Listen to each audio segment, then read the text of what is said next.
हम इकरार करते हैं अल्लाह के अलावा हमारा कोई माबूद नहीं और मोहम्मद अल्लाह के रसूल है। हम इकरार करते हैं कि 5 वक्त की नमाज पढ़ेंगे, हम इकरार करते हैं कि ज़कात देंगे, हम इकरार करते हैं रमजान के पूरे महीने के रोजे रखेंगे, हम इकरार करते हैं कि हम हज करेंगे। सिर्फ इकरार करते हैं लेकिन करते कुछ नहीं है। क्या कयामत के दिन हम अल्लाह ताला के सामने खड़े होकर ये कह सकते हैं कि अल्लाह तू मुझे जन्नत दे, तूने वादा किया था कि जिसने ला इलाहा इल्लल्लाह पढ़ा मुझको जन्नत देंगे। अय अल्लाह तू, तेरा वादा था, तूने इकरार किया था। अल्लाह कहेगा मेरे बंदे मैंने कहा था, तुमने भी तो वादा किया था अल्लाह के अलावा कोई माबूद नहीं और मोहम्मद सल्लल्लाहु अलैहि वसल्लम अल्लाह के बंदे और रसूल हैं। यानी तुमने इस बात पे इकरार किया था कि 5 वक्त की नमाज पढ़ना चाहिए, रोजा रखना चाहिए, हज करना चाहिए, ज़कात देना चाहिए। मेरे बंदे तूने अपने वादे को पूरा नहीं किया, तो तूने जो इकरार किया था उस इकरार पर तू पूरा का पूरा कायम नहीं रहा, तो मैं अपने वादे पर क्यों कायम रहूं? नहीं, अल्लाह तूने वादा किया था कि हम जन्नत देंगे, दे।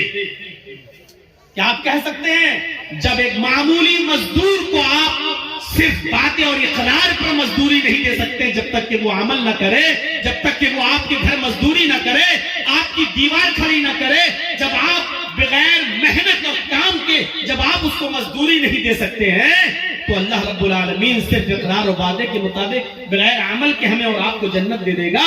ये कैसे हम उम्मीदें लगाए बैठे हैं, कैसे हमें ये ऐसी उम्मीदों से हम वाबस्ता हो गए हैं? हमें सोचना चाहिए ईमान इकरार का नाम है और अमले साले उसी इकरार के वादे का नाम है। इस इकरार के मुताबिक तुम वादे पर पूरा पूरा अमल करोगे तो फिर तुम्हें मजदूरी मिलेगी, वरना हमें मजदूरी नहीं मिलेगी। ईमान हमारी बुनियाद है। अब भाई उठना बैठना बंद कर दीजिए, जिसको जहां जगह मिले बैठ जाइए। ईमान हमारी बुनियाद है। और एक बात सुन लीजिए, बुनियाद जितनी मजबूत होती है इमारत उतनी ही मजबूत होती है। बुनियाद जितनी गहरी होती है इमारत भी उतनी मजबूत उस पर बनती है। हमारी बुनियाद मजबूत होनी चाहिए और हमारी बुनियाद क्या है? ईमान।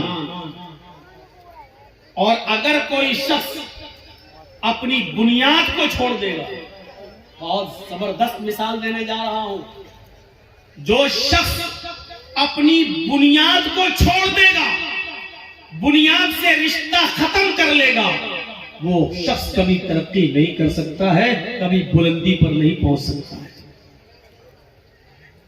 कभी आपने आम के पेड़ के अंदर आम को लटकता हुआ देखा है? आपकी बस्ती में आम के गाछ बहुत होंगे, आम के पेड़ बहुत होंगे। आपने देखा होगा कि आम के सीजन में उसमें आम लगे हुए हैं। कभी आपने ये भी देखा होगा कि अगर हवा चली और हवा थोड़ी सी सख्त चल गई, तेज चल गई, आम के गुच्छे आपस में टकराते हैं। एक आम तेज हवा की वजह से टूटता है और वो आम जब टूट कर गिरता है तो वो जमीन के ऊपर आ जाता है।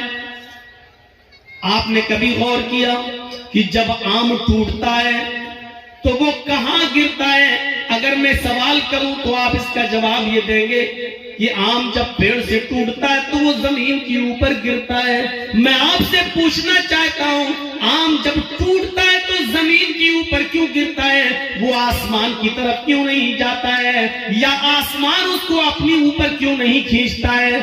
हवा उसको लेकर भी तोड़ सकती थी, लेकिन हवा ने उसको जमीन पर ही क्यों पटका है? हवा उसको लेकर आसमान की तरफ क्यों नहीं गई?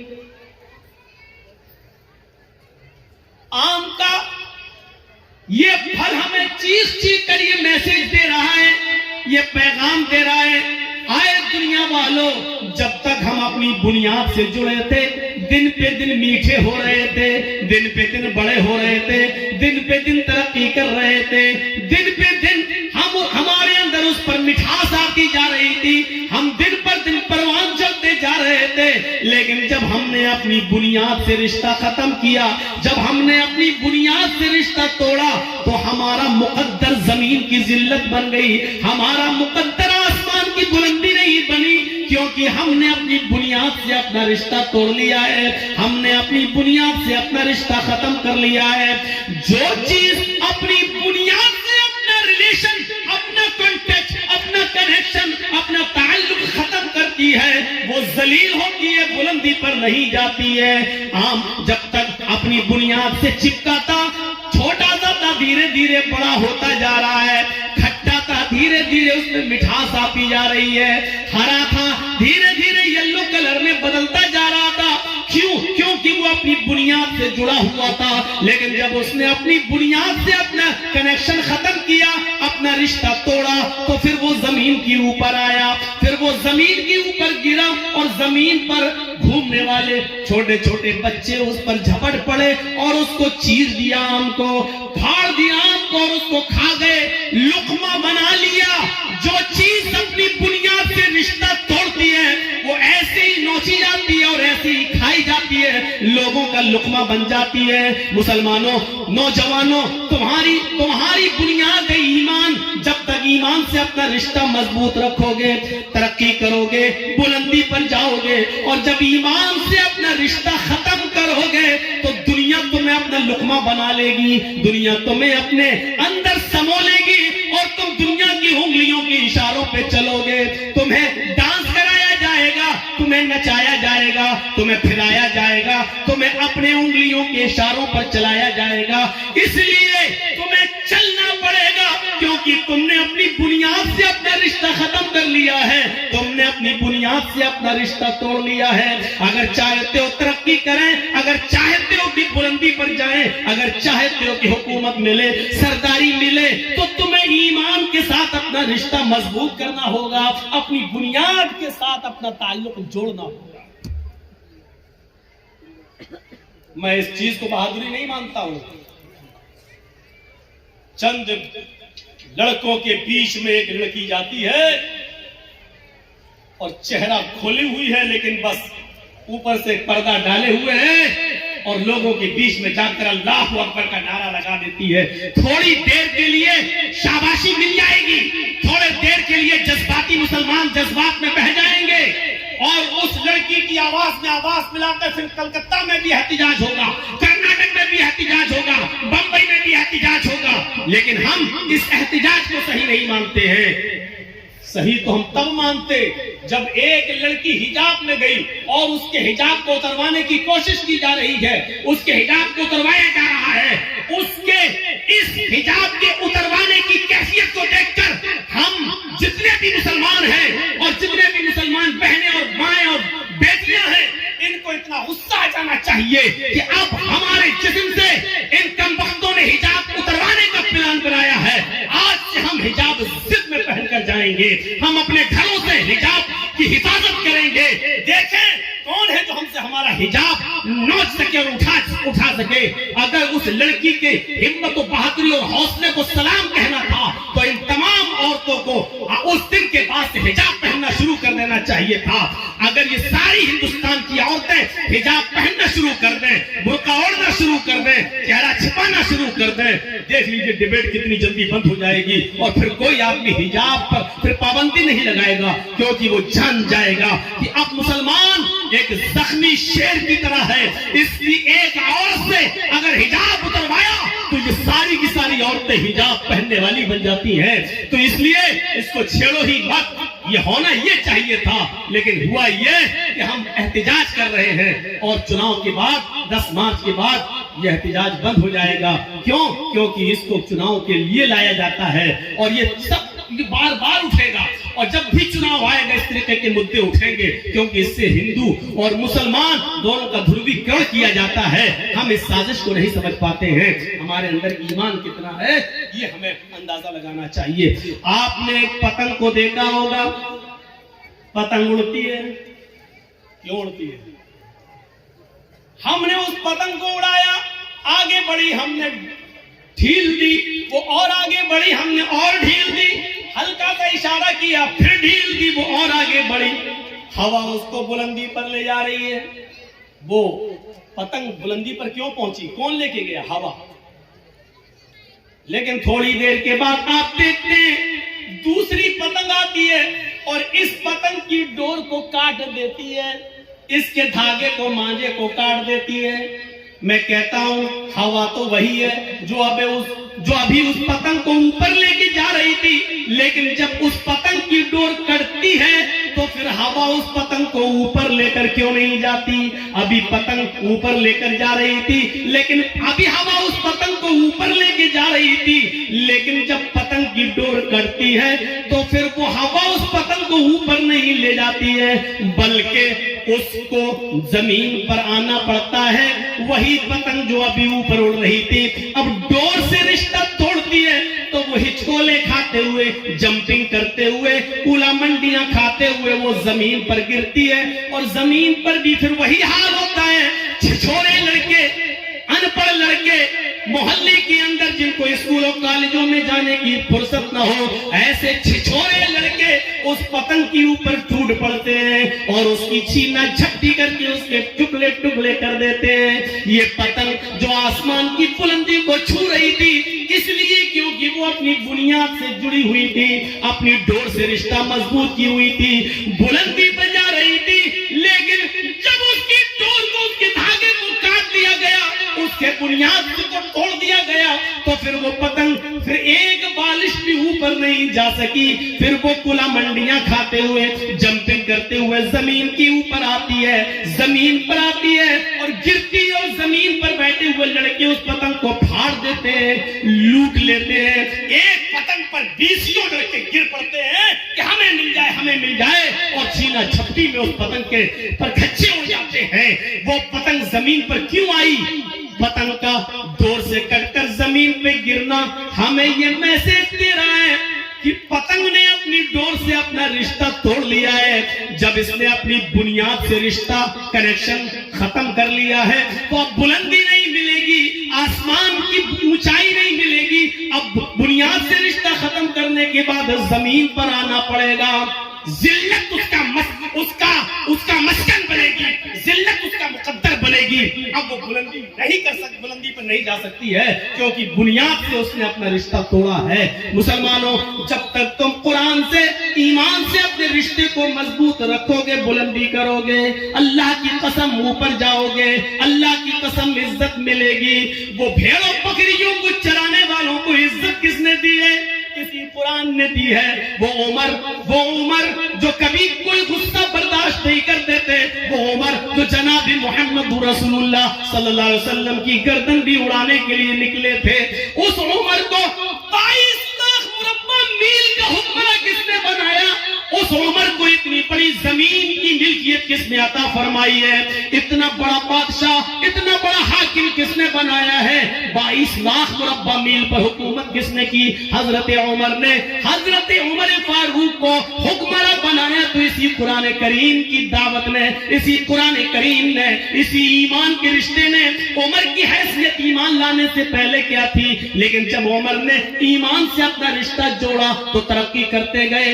इतनी तरक्की की कि अल्लाह के नबी को भी कहना पड़ा, लहू काना बादी नबीयुल काना उमर, अगर मेरे बाद कोई नबी होता तो वह हजरत उमर होते। उमर ने इतनी तरक्की की कि 22 लाख मुरब्बा मील इतनी जमीन पर उन्होंने हुकूमत करके दिखाई, और इतनी शानदार हुकूमत करके दिखाई कि महात्मा गांधी को भी ये कहना पड़ा कि उमर फारूक जैसी हुकूमत अगर आज भारत के अंदर कायम हो जाए तो देश के अंदर से खून खराबा मिट जाए, देश के अंदर से खून खराबा खत्म हो जाए, अमन और शांति पैदा हो जाए।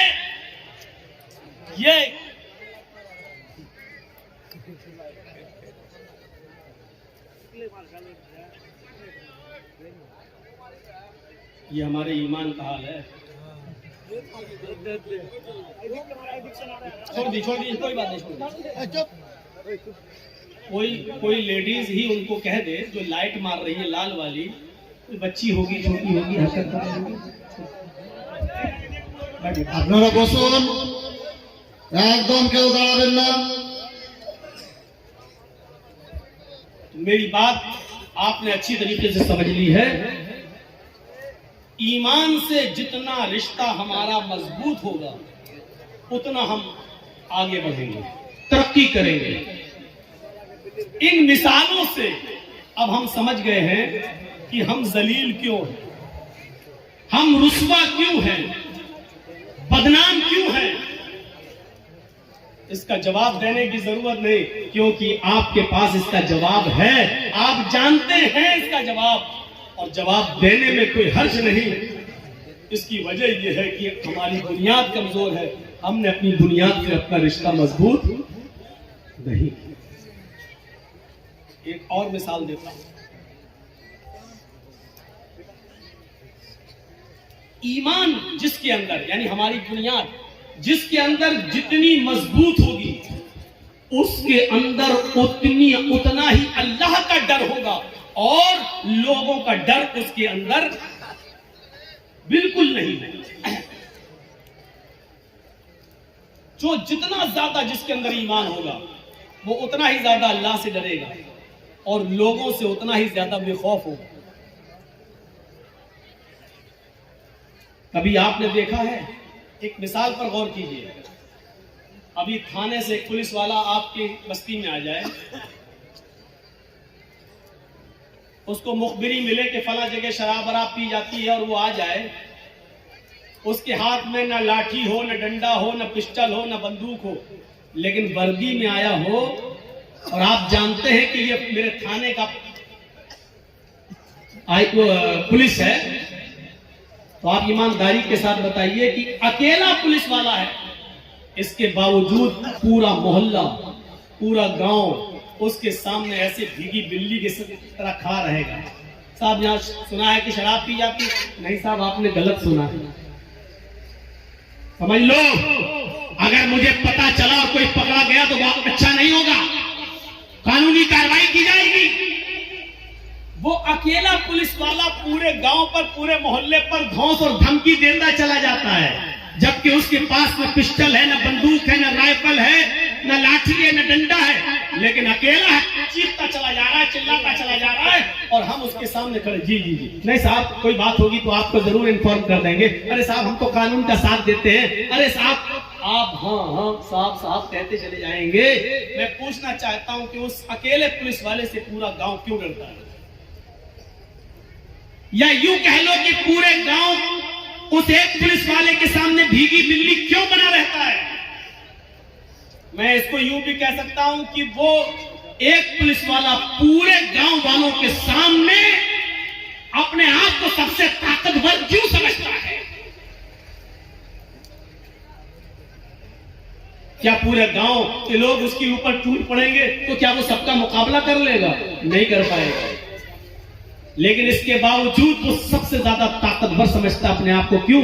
क्योंकि वो जानता है कि मैं अकेले नहीं आया हूं, मैं सरकारी ड्यूटी पर हूं और मेरे साथ सरकार की मदद है। और गांव वाले भी एक समझते हैं ये अकेला है जरूर, लेकिन ये अकेला नहीं है। आया है अकेला, लेकिन अगर एक थप्पड़ भी इसको मार दिया तो पूरा गांव मेरा छावनी में तब्दील हो जाएगा।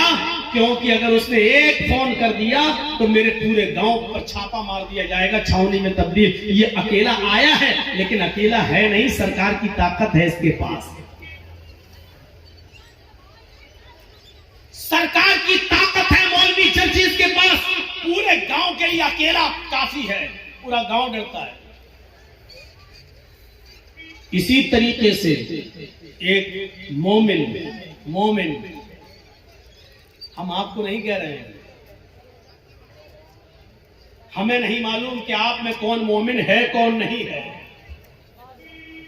हम मोमिन कह रहे हैं। ईमान की इतनी देर तक जो हमने बहस की है और बताया है, उस रोशनी में मोमिन, जो मोमिन होगा वो उसी तरीके से किसी से डरेगा नहीं। उसके साथ आप चाहे कुछ कर डालिए, वो डरेगा नहीं, क्योंकि वो जानता है कि मैं अकेले नहीं हूं, ईमान की ताकत है मेरे साथ, अल्लाह है मेरे साथ। जिसके अंदर जितनी ईमान, जितना होगा ईमान, वो उतना ही निडर होगा, लोगों से नहीं डरेगा, सिर्फ अल्लाह से डरेगा।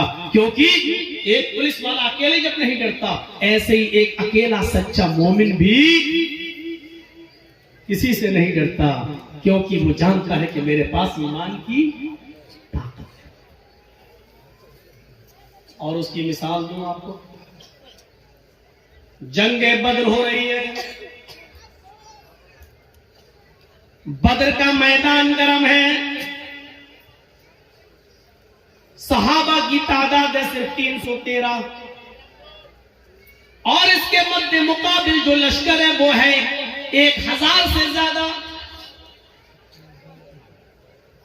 आपको यह भी बता दूं कि उन 1000 लश्कर के पास, काफिरों के पास तीर भी है, तलवारें भी हैं, ढाल भी है, नेजा भी है, घोड़े भी है। वो सब नौजवान हैं, हट्टे खट्टे तंदुरुस्त हैं, और सारी चीजें आलाते हर जंग का हर सामान है उनके पास। और उनके मुकाबले में कितने हैं? 313।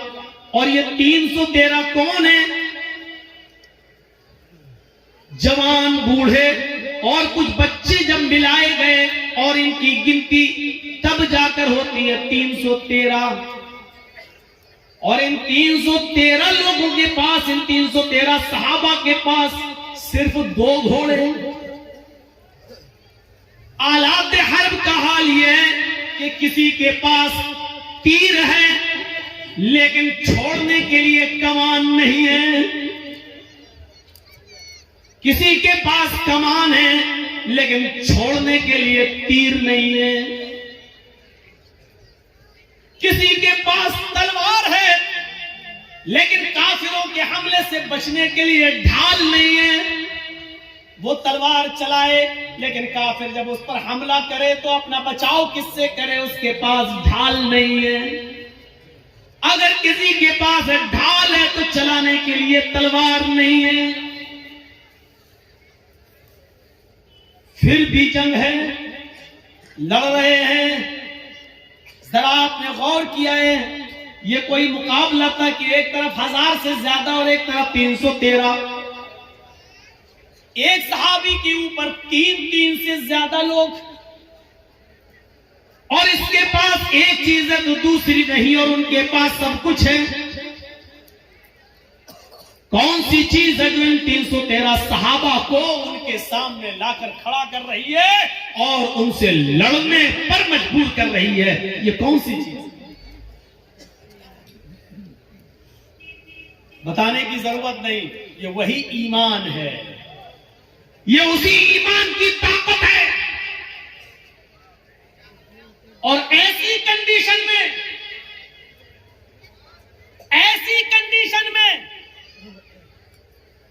अल्लाह के नबी सल्लल्लाहु अलैहि वसल्लम का सर सजदे में है जमीन पर। बद्र के मैदान में एक जानिब आपने अपनी पेशानी कच्ची जमीन पर रख दी है और सजदे में गिरे हुए हैं और ये दुआ कर रहे हैं सजदे में, अल्लाहुम्मा ला तुहलिक हाज़िहिल असाबा इन तहलिक हाज़िल असाबा लम तुअबद बअदल यौमि क़त्तु। ऐ अल्लाह, ये मुट्ठी भर जमात, ये मेरे चंद सहाबा, ये 10 साल मक्के की जिंदगी में मेरे दावत और तबलीग का नतीजा मदीना आने के बाद इन्होंने मजबूर किया है। ये मेरी 10 साल की, मैं 13 साल की, ये मेरी मक्के की मेहनत। आए मेरे परवरदिगार, मेरी 13 साल मक्के की मेहनत के बाद ये 313 लोग इस्लाम लाए हैं। यही मेरी जमा है, यही मेरी पूंजी है, यही मेरा सरमाया है, यही 13 साल की मेहनत का नतीजा है जो मैंने निचोड़ कर तेरे सामने पेश कर दिया। इलाहुल आलमीन, अगर ये 313 मुसलमान आज हलाक हो गए, मुझ पर ईमान लाने वाले मिट गए, ये 313 अगर आज खत्म हो गए, इन 313 को अगर आज बर्बाद कर दिया गया, इनको काफिरों ने अपने हमले में शिकस्त दे दी, अगर आज ये इस दुनिया से मिट गए, लन तुअबद बअदल यौम, ऐ अल्लाह आज के बाद फिर कभी तेरी इबादत इस रूए जमीन पर नहीं होगी। आज के बाद फिर कोई अल्लाह अल्लाह कहने वाला ना होगा। आज के बाद फिर इस जमीन पर कभी सजदा न किया जाएगा। अल्लाहु अकबर की निदात के बाद नहीं आएगी। अय अल्लाह, अगर तू चाहता है कि कयामत की सुबह तक तेरा नाम तेरा दीन बाकी रहे तो इन 313 मुसलमानों की हिफाजत फरमा। ये मेरी 13 साल की मेहनत का नतीजा है। अय अल्लाह, तू इनकी हिफाजत फरमा। ये नबी की उस वक्त की दुआ भी थी जो सजदे में आपने पढ़ी थी। सजदे में अकेले और तरह तरह सजदे में हम भी दुआ करते हैं, कुछ नहीं होता। या रब्बी या रब्बी या रब्बी, अल्लाह मुझे ये दे, मुझे ये दे, मुझे ये दे। ऊपर से आवाज आती है, मेरे बंदे मैं तुझे क्या दूं? मांग तो तू ये रहा है, लेकिन दूं तो कैसे दूं? मदामुहु हराम, जो खाना खाकर आया है वो हराम है। वह मशरबू हराम, जो पीकर आया है वो भी हराम का है। वह मलबसहु हराम, जो कपड़ा पहन के आया है वो भी हराम की कमाई का है। वह गुज़िया बिल हराम, तेरे जिस्म में जो खून दौड़ रहा है वो हराम कमाई खा खाकर उसी का बना हुआ खून तेरे जिस्म में दौड़ रहा है। फअन्ना युस्तजाबु लिज़ालिक, ओ मेरे बंदे मैं तेरी दुआ सुनूं तो कहां से सुनूं? तू पूरा का पूरा नापाक है। खाना तेरा नापाक, कपड़ा नापाक, पानी नापाक, बदन में जो खून दौड़ रहा है वो नजिस और नापाक। आए मेरे बंदे मैं तेरी दुआ सुनूं तो कहां से सुनूं? अल्लाह सुनता नहीं है, ऐसे सुन लेगा अल्लाह? 13 साल की मेहनत के बाद का अल्लाह ये 313 बर्बाद हो तो कभी इस रूए जमीन पर तेरी इबादत नहीं होगी। अल्लाह अल्लाह कोई नहीं कहेगा। ईमान का जज्बा देख क्या था। 1000 से इमाम अहमद इब्न हंबल के पास एक औरत आती है।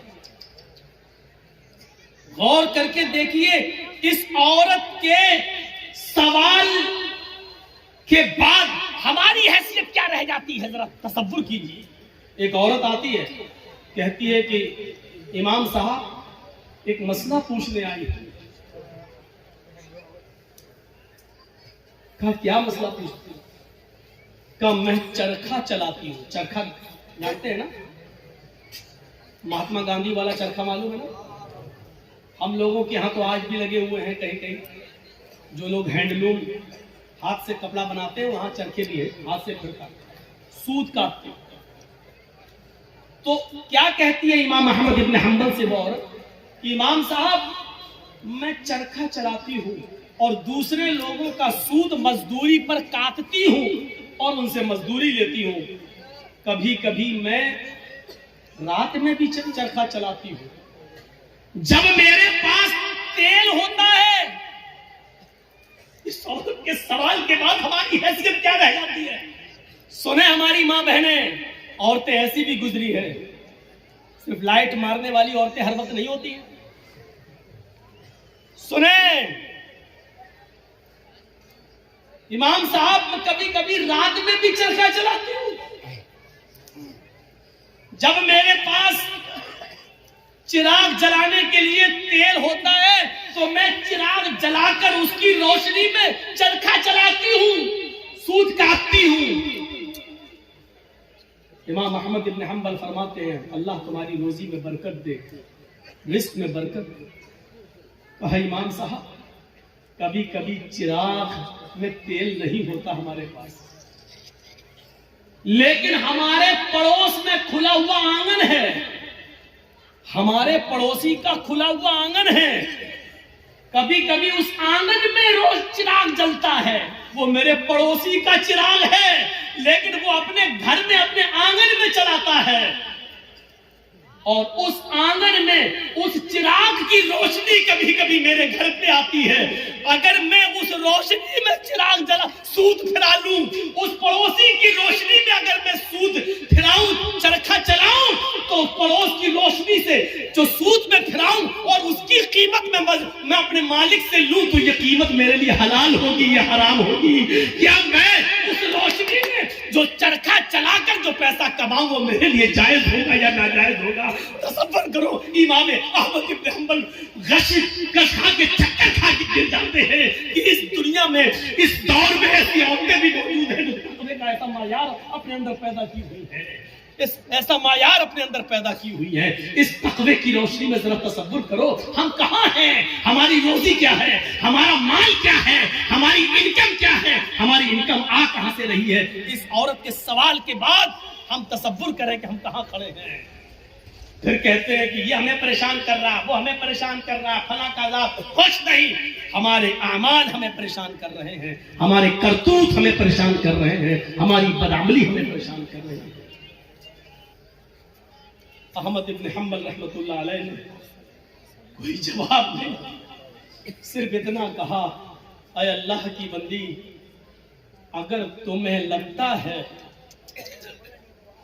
तुम उससे मांगने तो नहीं गई हो, तुमने चोरी तो नहीं की है, अगर उसके आंगन में रोशनी जल रही है और वो तुम्हारे आंगन में आ रही है, तो मेरे हिसाब से, इमाम अहमद इब्न हंबल ने कहा, उस रोशनी में, चिराग की उस रोशनी में अगर तुम सूत काट लेती हो तो मेरे हिसाब से कोई गलत तो नहीं है, लेकिन फिर भी अगर तुम परहेज करो और बचो तो ये तुम्हारे लिए ज्यादा बेहतर है।